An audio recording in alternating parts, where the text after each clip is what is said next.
My boss didn't know I just got headhunted for triple my salary when he said, "You're lucky we keep you around. Nobody else would hire someone so mediocre." The conference room went silent. I was holding my phone under the table, still warm from the email I'd received 18 minutes earlier. Subject line: formal offer, VP of Engineering, Nexus Technologies. Base salary, $340,000. Equity package worth approximately $2.1 million over 4 years. Full benefits. Signing bonus, $75,000. Start date, at my convenience.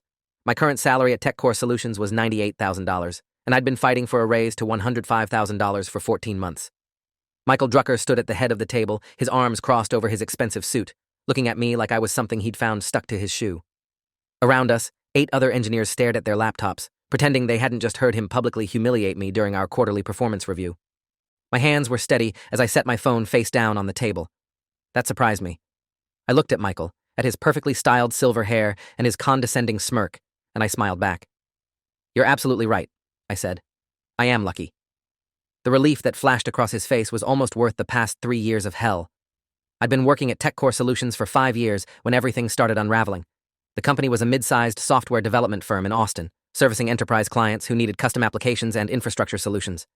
I was hired in 2018 as a junior software engineer, fresh out of my computer science degree from UT Austin, with strong skills in back-end development and cloud architecture. The job paid $68,000, which felt incredible after years of eating ramen and debugging code in my dorm room at 3 in the morning. Michael Drucker was the VP of Engineering, 49 years old, former Google employee who'd left after 8 years to join TechCore in 2015. He was charismatic in client demos, brilliant at architecture discussions, and absolutely poisonous to work under. But I didn't discover that until much later. In my initial interview, he'd been enthusiastic, asking smart questions about my senior project and nodding approvingly when I explained my approach to microservices design. "We need fresh talent like you," he'd said, shaking my hand firmly. "Someone who understands modern development practices and isn't stuck in legacy thinking. You're going to fit right in here." For the first 2 years, I thrived. I rebuilt the authentication system for our largest client, a healthcare provider with 8 million users, reducing login failures by 92% and cutting infrastructure costs by 35%. I architected a real-time data processing pipeline for a financial services company that could handle 50,000 transactions per second with sub-100 millisecond latency. I mentored 3 junior developers who all got promoted within 18 months of working with me. My performance reviews were outstanding. Michael called me exceptional and leadership material. He nominated me for the company's Innovation Award in 2019, which I won. The award came with a $5,000 bonus and a profile in TechCore's quarterly newsletter. Then, in early 2020, something shifted. I'd been invited to speak on a panel at a major tech conference in San Francisco about cloud architecture best practices. It was a significant opportunity, featuring speakers from Amazon, Microsoft, and Netflix. Michael had initially approved my attendance, saying it would be great exposure for TechCore. I'd spent weeks preparing, making sure I could represent the company well while sharing genuinely useful technical insights. The panel went better than I'd hoped. The room was packed with over 600 engineers and architects. My contributions sparked a lively discussion about scalability challenges, and afterward, dozens of people approached me with questions and business cards. 5 different companies, including 2 major tech firms, mentioned they were hiring and suggested I apply. When I returned to Austin, Michael called me into his office. I'd expected congratulations, maybe even a conversation about the networking opportunities. Instead, he was cold. "I saw the video of your panel," he said, eyes fixed on his monitor instead of me. "You talked a lot about your personal projects, not enough about TechCore's work." I'd been confused. "I talked about the healthcare authentication system and the financial services pipeline. Those are TechCore projects." "You talked about them like they were your projects," he said, finally looking at me. His expression was hostile, using a lot of "I did this and I built that." "That's not how we represent the company externally. We're a team. You made it sound like you're a one-man show." I'd felt my stomach drop. "I'm sorry if it came across that way. I was just trying to be specific about my technical contributions when answering questions." "Well, it came across as self-aggrandizing," Michael had said flatly. "Going forward, all external speaking needs to be approved by me in writing at least 90 days in advance, and I'll need to review your talking points before any presentation. We can't have you out there positioning yourself as some kind of solo genius when you're really just executing the team's vision." I'd left his office feeling like I'd been slapped. Over the following months, the criticism intensified. Work that had previously earned praise was now found lacking. The healthcare authentication system had a bug that affected 0.03% of users under specific edge case conditions. Michael called it sloppy engineering in a team meeting. Never mind that a 99.97% success rate was exceptional. The financial services pipeline had slightly higher latency during peak loads than my initial estimates. Michael said I'd overpromised and underdelivered, ignoring the fact that the system still exceeded the client's requirements by a significant margin. He started excluding me from architecture discussions I'd normally lead, saying he wanted to give other engineers opportunities to step up. He stopped assigning me to high-visibility projects. My workload shifted from innovative systems design to maintenance work and bug fixes. The message was clear. I was being slowly sidelined. My colleague Jason, who'd been hired around the same time as me, pulled me aside in the break room one afternoon in June 2020. "What's going on between you and Michael?" he asked quietly. "He's been really harsh on you lately, not like before." "I don't know," I'd admitted. "Ever since the San Francisco conference, he's been different. It's like everything I do annoys him." Jason had glanced toward Michael's office.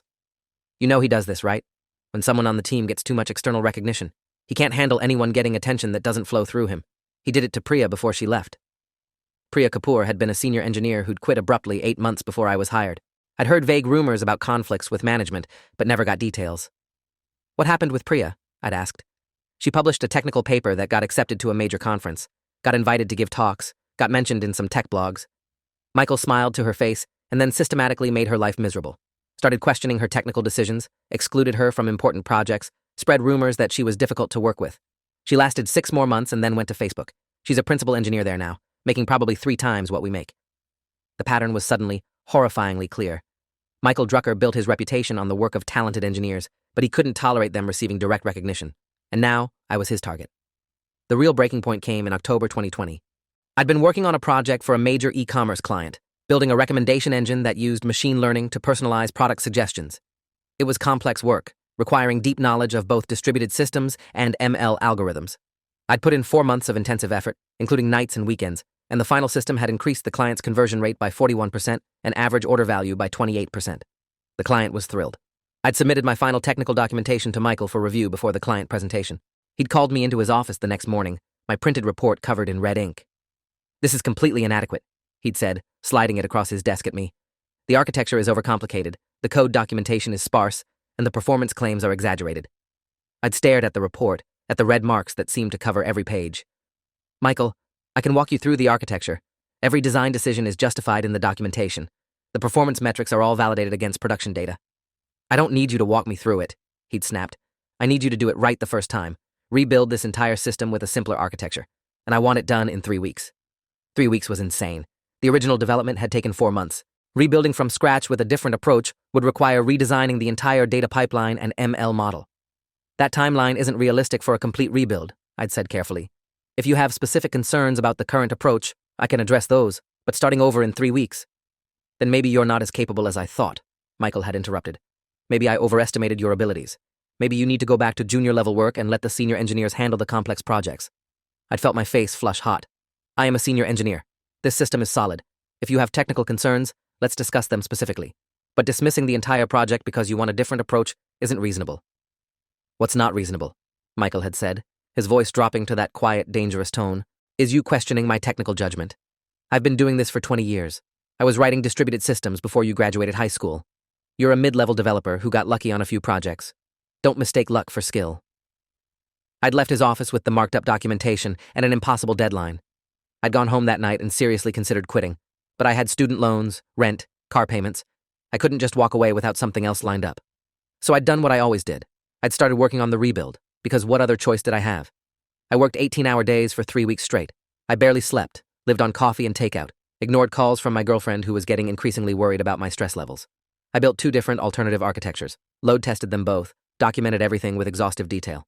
On the day of the deadline, I submitted a complete system redesign with comprehensive documentation and benchmark results showing it actually performed slightly better than the original.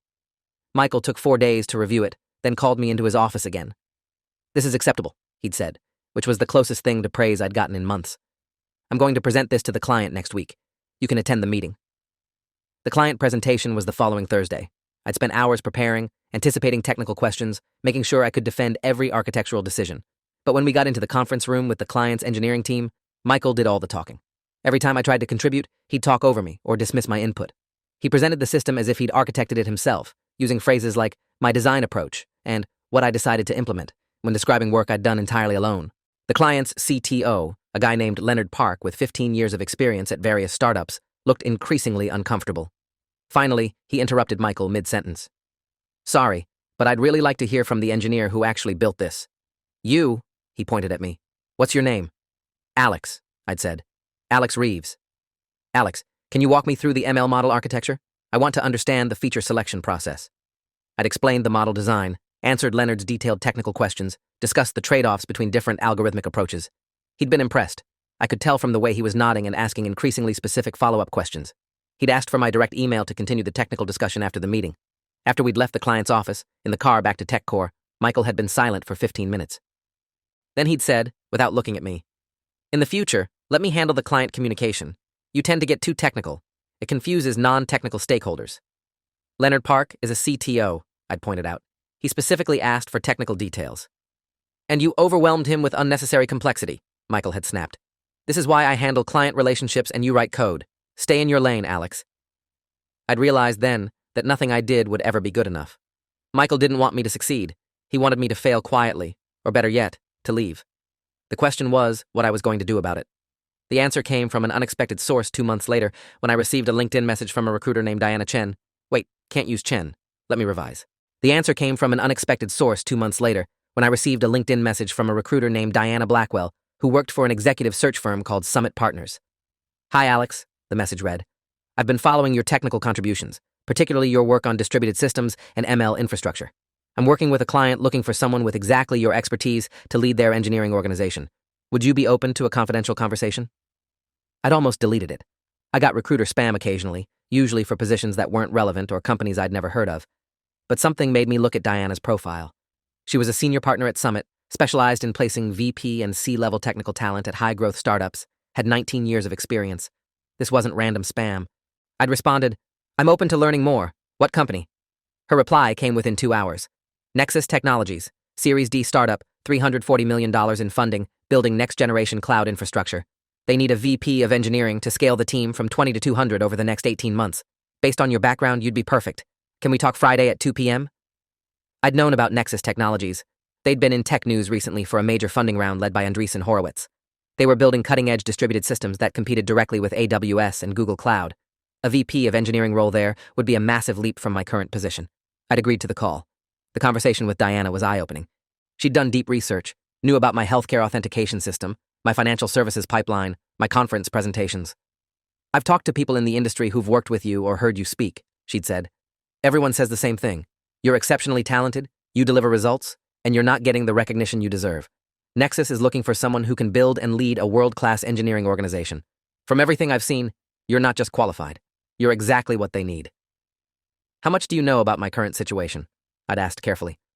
"I know you're at TechCore Solutions. I know Michael Drucker has a reputation in the Austin tech community for being a toxic manager who burns through talented engineers.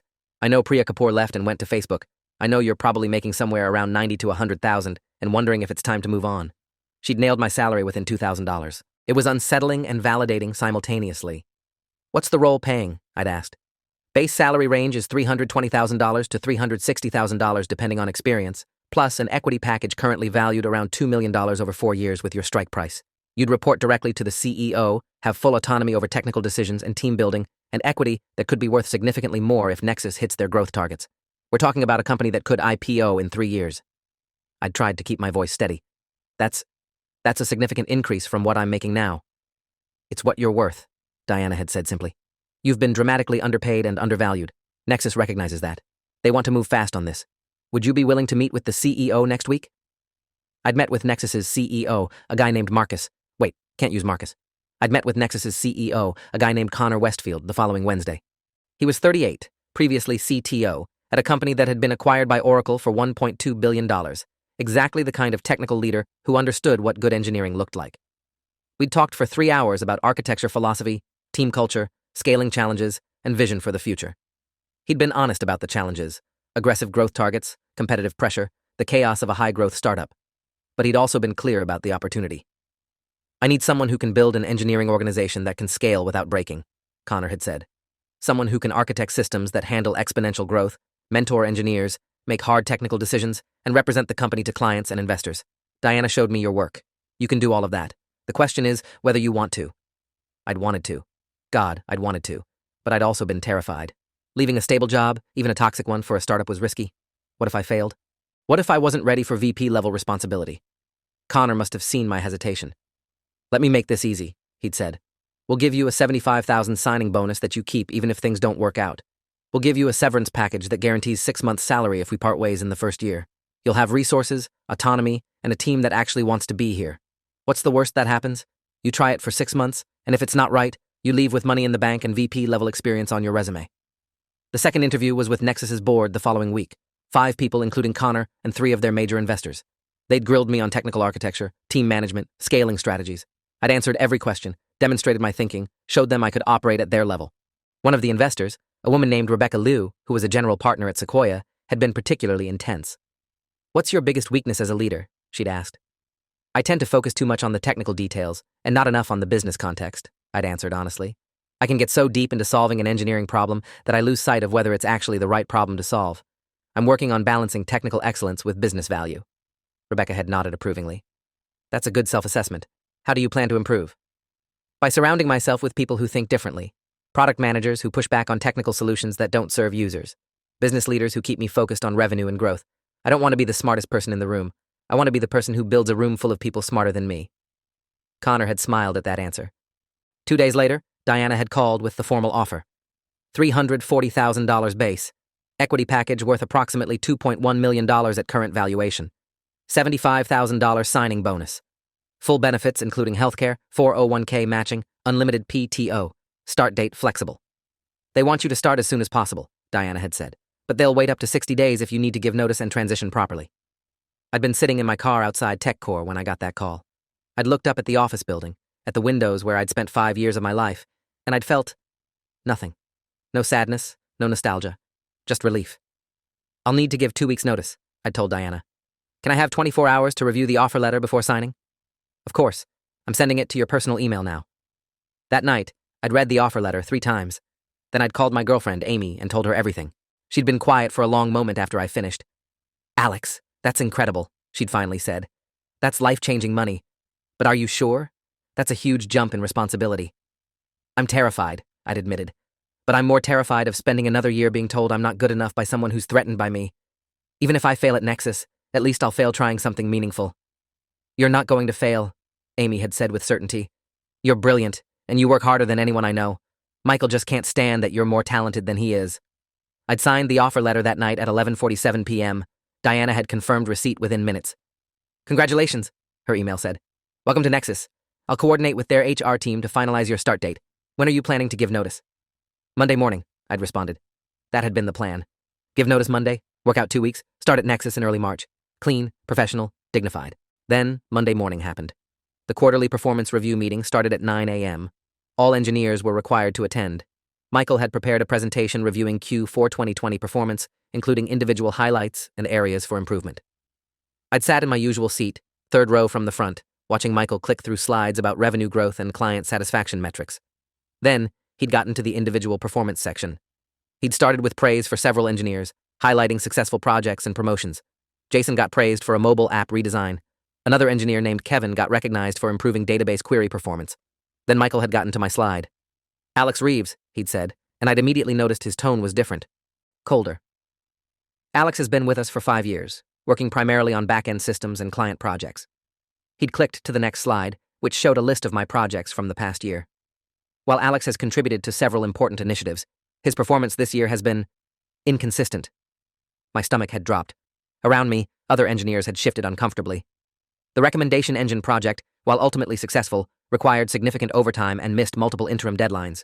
The initial architecture had to be completely rebuilt due to fundamental design flaws. That was a lie. The architecture had been solid. Michael had demanded a rebuild because he wanted control. Additionally, Alex has shown a tendency towards self-promotion that doesn't align with our team-first culture. External speaking engagements where he positioned his work as individual achievements rather than team efforts. It's concerning behavior for someone at his level. I'd felt my face burning. Other engineers were looking at me with a mixture of pity and embarrassment. Michael had continued, his voice taking on that condescending tone I'd come to hate. "Now, I want to be clear. We're not letting Alex go. Despite these performance issues, we value his technical skills. He's a decent coder when he stays focused on the work and doesn't get distracted by personal brand building." He'd looked directly at me then, and I'd seen something in his eyes. Satisfaction. He was enjoying this. "But Alex, you need to understand something. You're lucky we keep you around. Nobody else would hire someone so mediocre.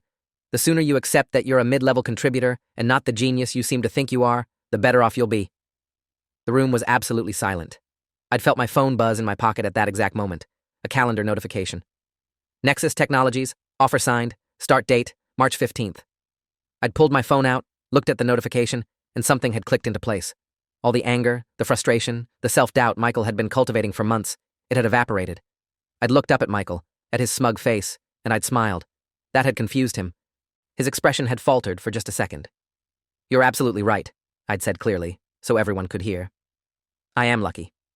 Michael had looked relieved, like he'd expected me to argue. "Good. I'm glad you're being realistic about your situation."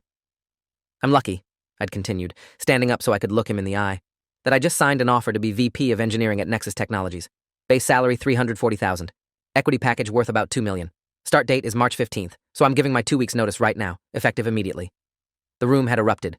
Engineers were turning to look at me with wide eyes. Jason had literally said, "Holy shit," out loud. Michael's face had gone from smug to pale to red in about 3 seconds. "You're... what?" he'd stammered. "I'm resigning," I'd said. "Thank you for the performance review. It really clarified some things for me. Mainly that you've been systematically undermining me because you can't handle anyone on your team getting recognition that doesn't flow through you. But that's not my problem anymore." "You can't," Michael had started. "I can, and I am. I'll email HR my formal resignation as soon as this meeting is over. I'll spend the next 2 weeks documenting my current projects and transitioning them to whoever you assign. Then I'm gone." I'd walked out of the conference room, leaving Michael standing at the front looking like he'd been punched in the stomach. I'd gone straight to my desk, opened my email, and sent a formal resignation to HR with Michael and the CEO, David Granger, CC'd. "Dear TechCore leadership," I'd written. "I am resigning from my position as senior software engineer, effective March 12th, 2021. My last day will be March 26th. I will ensure proper documentation and transition of all current projects. Thank you for the opportunities over the past 5 years. Regards, Alex Reeves." I'd hit send at 9:34 a.m. My desk phone had started ringing within minutes. The first call was from HR, a woman named Jennifer Holbrook, who'd been with TechCore for 12 years. "Alex, I just saw your resignation. Can we talk about this? I know the performance review was difficult, but..." "Jennifer, I've already accepted another position," I'd said calmly. "This isn't a negotiation. I'm giving proper notice and I'll complete a professional transition, but I'm done here." "Can I ask where you're going?" she'd asked. "Nexus Technologies, VP of Engineering." There was a long pause. That's a significant move up. Congratulations. I'm sorry things didn't work out here." "Thank you, Jennifer." The next call was from David Granger, the CEO. He'd been more direct. "Alex, Michael just told me you're leaving. He seems to think this is about the performance review."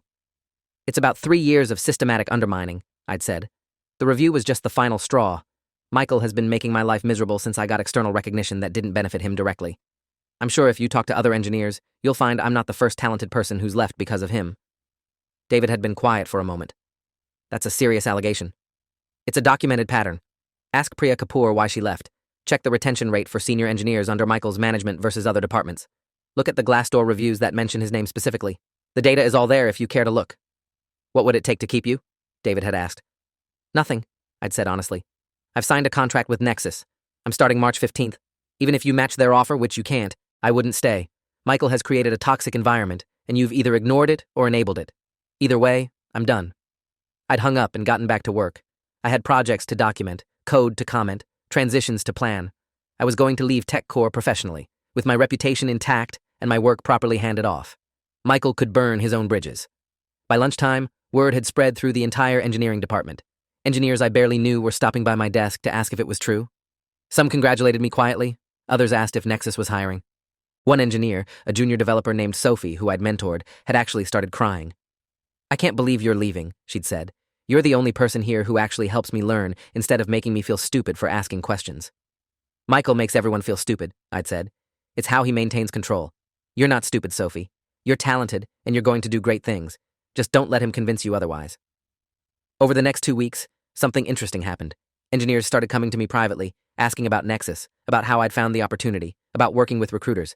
I'd shared Diana Blackwell's contact information with at least 5 people. 3 of them ended up interviewing with companies she represented. Meanwhile, Michael had gone from actively hostile to conspicuously absent. He'd stopped attending stand-up meetings when I was there. He'd assigned Jason to work with me on transitions instead of overseeing them himself.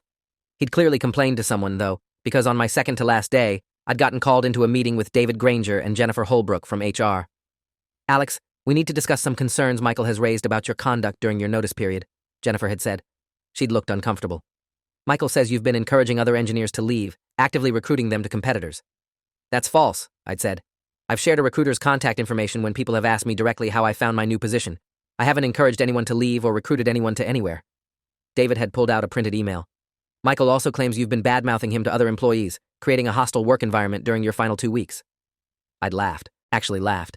David, I've been documenting my code and writing transition documents. I've barely talked to anyone except about work handoffs. If anyone's creating a hostile environment, it's Michael. He's the one who called me mediocre in front of the entire engineering team. That's textbook workplace harassment. Jennifer had winced. Alex, I want to be clear. We're not disputing that the performance review was handled poorly, but we need to make sure the remaining week is professional on both sides. Jennifer, I've been nothing but professional, I'd said. I've completed detailed documentation for all my projects. I've made myself available for questions. I've treated everyone with respect. If Michael is uncomfortable with engineers asking me questions about my job search, that's his problem, not mine. He doesn't get to humiliate me publicly and then complain when people notice I found something better. David had sighed. Fair enough. For what it's worth, Alex, you've been a valuable employee. I'm sorry it ended this way. Are you sorry enough to address Michael's management issues? I'd asked. Or will the next talented engineer who works under him end up leaving the same way I am and the same way Priya did? Neither of them had answered that question. My last day was a Friday. I'd arrived at 8 a.m., finished my final documentation, sent my transition summary to Jason and the team, and packed up my desk. 5 years of work fit into a single cardboard box. A few personal items, some books, a coffee mug I'd gotten at a conference. I'd walked out at 4:30 p.m. without saying goodbye to Michael. He wasn't at his desk anyway. I'd shaken hands with the engineers I'd worked closely with, exchanged contact information, promised to stay in touch. Sophie had hugged me and made me promise to let her know if Nexus ever needed junior developers. You're going to do great things, I'd told her. Don't let anyone convince you otherwise. I'd driven home, opened a beer, and sent Diana Blackwell a thank you email. Diana, wanted to let you know I've completed my notice at TechCore, and I'm officially starting at Nexus on Monday. Thank you for believing I was worth more than I'd been told. You changed my life.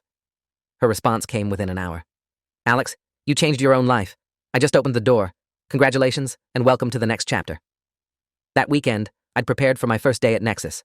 New suits, new laptop bag, reviewing the onboarding materials Connor had sent. Amy had taken me out for a celebratory dinner Saturday night. How do you feel? She'd asked over wine. Terrified, I'd admitted. Excited, vindicated, all of it at once. Michael really got to you, didn't he? She'd said. For a while, yeah. He made me doubt myself. Made me think, maybe I was just lucky. Maybe I wasn't as good as I thought.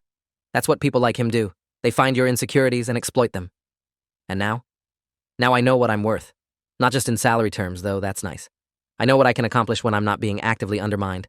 I'm about to find out if I can perform at VP level. And honestly, even if I struggle, even if it's harder than I expect, at least I'll be failing upward instead of being held back. My first day at Nexus was everything I'd hoped for, and nothing like TechCore.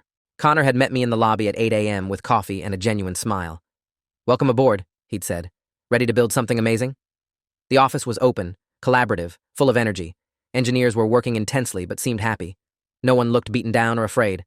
Connor had introduced me to the team, 20 engineers, all sharp, all engaged. This is Alex Reeves, your new VP of engineering, he'd announced. He's going to help us scale from 20 to 200 while maintaining the quality and culture that got us here.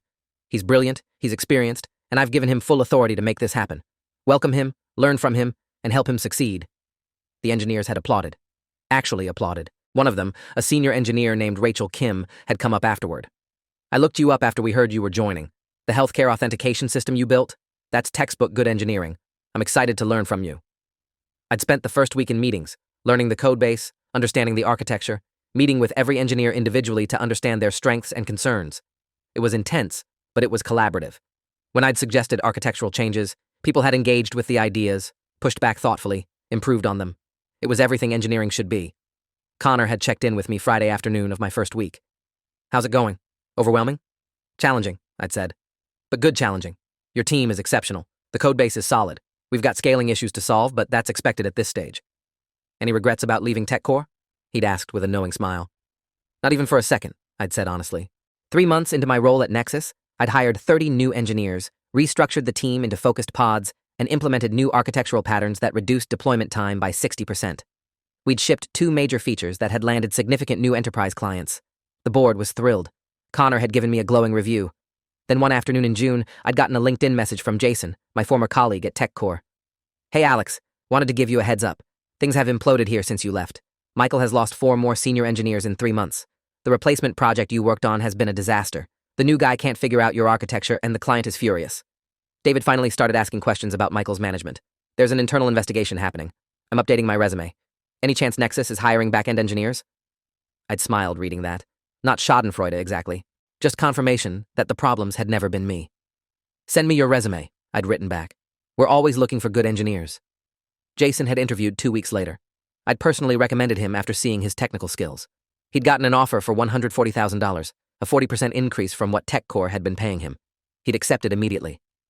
I can't believe how different this feels, he'd said after his first week. People actually collaborate here. No one's trying to take credit for your work or undermine you politically. Is this what normal companies are like? This is what good companies are like, I'd said. TechCore isn't normal. Michael made it toxic. In August, I'd gotten an email from an address I didn't recognize at first. The subject line was professional apology. I'd opened it cautiously. Alex, this is David Granger from TechCore.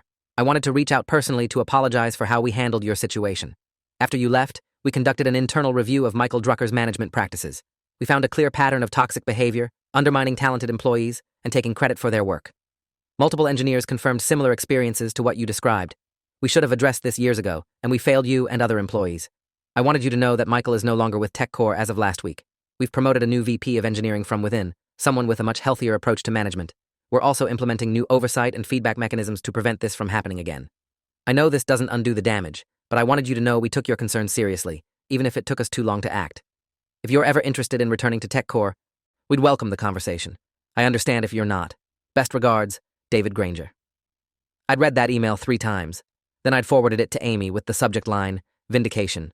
Her response, I'm proud of you for leaving, not for them for finally figuring it out. You deserved better than an apology 2 years too late. She was right. The apology felt hollow. But Michael being fired felt like justice.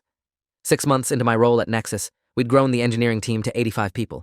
The company had closed a Series E funding round at a $2.8 billion valuation, which meant my equity package was now worth closer to $4 million on paper. We'd launched 3 major product updates that had been covered in TechCrunch and other industry publications. I'd been invited to speak at conferences again, and this time, when I accepted, Connor had encouraged it enthusiastically.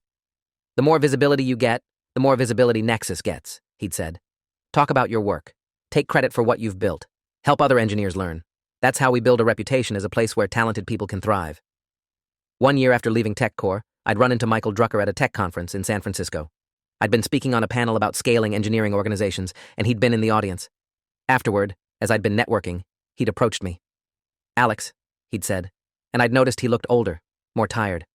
I saw your talk. It was good. Really good. Thank you, I'd said neutrally. I heard you left TechCore, I'd added. Yeah, he'd said, not meeting my eyes. Things didn't work out. I'm consulting now, trying to figure out my next move. I'm sorry to hear that, I'd said, and I'd meant it. I wasn't glad he was struggling. I just didn't care anymore. Look, I owe you an apology, Michael had said. The way I treated you was wrong. I was threatened by your talent and I handled it poorly. I've had a lot of time to think about my management approach, and I was toxic. I'm sorry. I'd looked at him for a long moment. A year ago, this apology would have meant everything. Now, it felt empty. I appreciate you saying that, I'd said finally. I hope you figure things out, Michael. I really do. But that apology needed to happen 3 years ago when you started undermining me, not now after you've faced consequences. I know, he'd said quietly. For what it's worth, you were the best engineer I ever managed. I should have supported you instead of holding you back. Yeah, I'd agreed. You should have. I'd walked away from that conversation feeling nothing. No anger, no vindication, just relief that it was over. Michael Drucker no longer had any power over me or my career. He was just a guy who'd made bad choices and was living with the consequences. 2 years after leaving TechCore, Nexus Technologies had gone public. The IPO had valued the company at $6.2 billion. My equity package, which I'd been vesting over 4 years, was now worth approximately $8.7 million. I'd sold some shares to buy a house, kept the rest invested. Amy and I had gotten engaged. Life was good. Better than good. I'd built an engineering organization of 180 people across 4 offices. We'd shipped products that served millions of users. I'd mentored dozens of engineers, several of whom had been promoted to senior leadership roles. I'd proven to myself that I wasn't mediocre, wasn't lucky, wasn't any of the things Michael had tried to make me believe. I'd run into Sophie, my former mentee from TechCore, at a conference that year. She'd gotten hired at Google and was working on their cloud infrastructure team. You changed my life, she'd told me. When you left TechCore, it made me realize I didn't have to accept being treated badly. I started looking for opportunities where my work would be valued. Google hired me 6 months after you left, and I've been promoted twice. None of that would have happened if I hadn't watched you stand up for yourself. You did that yourself, I'd said. I just left. You're the one who put in the work to get hired at Google. You showed me it was possible, she'd insisted. That's worth everything. Looking back now, 3 years after that quarterly review meeting where Michael had called me mediocre, I understood something important. His words had been designed to keep me small, to make me doubt myself, to ensure I never realized I deserved more. And they'd almost worked. If the Nexus offer hadn't come when it did, I might have stayed at TechCore for years, letting Michael slowly erode my confidence until I believed his version of reality. But I'd gotten lucky. Not lucky in the way Michael meant. Lucky to be kept around. Lucky that Diana Blackwell had reached out at exactly the right moment. Lucky that I'd had enough self-worth left to take the call, to interview, to bet on myself when it mattered. The real victory wasn't that Michael got fired or that I got rich off the Nexus IPO. The real victory was that I'd stopped letting someone else define my worth. I'd walked away from toxicity and toward opportunity. I'd proven that the person holding me back was never me. It was someone who needed me to stay small so they could feel big. Michael was wrong about everything. Other companies would hire me. Did hire me. Not just hire me. Gave me equity worth millions. Gave me leadership opportunities. Gave me respect and autonomy and trust. Every single thing he'd said in that performance review had been a lie designed to protect his ego. And I'd shown everyone, that talent finds its level when you stop letting mediocre managers convince you to aim low. Thanks for watching till the end. Make sure to subscribe and like to not miss the next story.